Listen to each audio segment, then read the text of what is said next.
ఇండోర్‌లో ఖజానా గణేష్ మందిరం జూసుకొని భోజనం జేసేసి అందరము 1 గంటకి బయలుదేరాము. అక్కడి నుంచి అందరం మహేశ్వరం వెళ్ళడానికి. దాదాపు 4 గంటల ప్రయాణం చేసిన తర్వాత మేము మహేశ్వరం చేరుకున్నాము.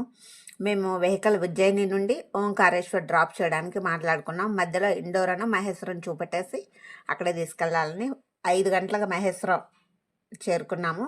మా ఎదురుగా ఒక కొన్ని కోట మెట్లలాగా ఉన్నాయి. ఆ కోట మెట్లు ఎక్కేసిన తర్వాత ఈ మహేశ్వరం అహల్యాబాయి ఆలయం వచ్చింది.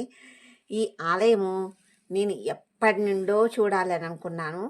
అంటే దాదాపు ఎన్ని సంవత్సరాలైంది నాకు గుర్తులేదు, కానీ ఈ ఆలయం గురించి నేను ఒకసారి మా టీవీలో ఎందుకో ఛానల్ మారుస్తున్నప్పుడు ఒక సీరియల్ వస్తుంటే చూశాను మా టీవీలో.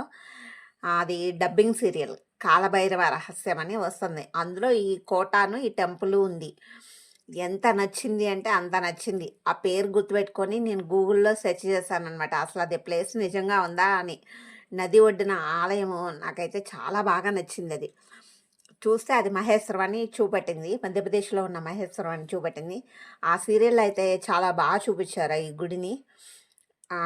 ఇంకప్పుడు ఎప్పటి నుండో వెళ్ళాలి అనుకుంటున్నాను, కానీ ఇన్ని రోజులకి నా కోరిక నెరవేరింది. కానీ నర్మదా నది ఒడ్డున ఎంత అద్భుతంగా ఉంది అంటే ఈ ఆలయము అంత బాగుంది. అసలు శిల్పాలు కానీ ఏమైనా కానీ నాకు సరిగా తీయటం రాలేదు, కానీ వీడియో మాత్రం ఒక రోజంతా సరిపోదు అసలు చూడటానికి. మేము 1 గంట అరగంట చూసేస్తే అది కాక 6 గంటలకు గుడి కట్టేస్తున్నారు. ఆ టైంలో మీరు చూడాలి అంటే అసలు మొత్తం చూడలేము. ఏదో ఇలా అలా అలా చూసేసి వచ్చాము. కానీ చూడాలి అంటే మాత్రం రోజంతా ఉండాలి.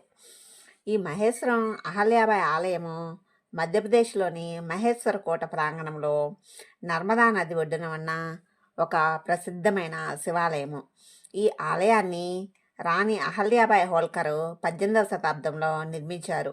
మరాఠా వాస్తుశిల్పానికి అద్భుతమైన శిల్పకళలకు ప్రసిద్ధి చెందింది. ఇక్కడ నర్మదా నదికి హారతి, చుట్టూ ఉన్న ఘాట్లు పర్యాటకులను చాలా మంచి అనుభూతిని ఇస్తాయి. ఈ 1765, 1796 మధ్యలో ఆ పాలనలో అహల్యాబాయి హోల్కర్ పాలనలో నిర్మించబడిన ఈ ఆలయము ఆమె భక్తికి, నిర్మాణ నైపుణ్యానికి ఉదాహరణ. నర్మదా నది ఒడ్డున ఉన్న మహేశ్వర కోటలో ఉంది. ఇక్కడ నుండి నది ఘాట్లు చాలా అందంగా కనిపిస్తాయి. సూర్యోదయము, సూర్యాస్తమయము కూడా బాగుంటాయి. ఇప్పుడు మనకు కనిపించేది ఎదురుగా ఉన్న గుడి మహామృత్యుంజయ మందిరము. మరాఠా శైలిలో నిర్మించబడిన ఈ ఆలయంలో చెక్కబడిన పైకప్పులు శివలింగాలతో కూడిన మండపాలతో అద్భుతంగా ఉంటుంది. ఇక్కడ నర్మదా నది హారతి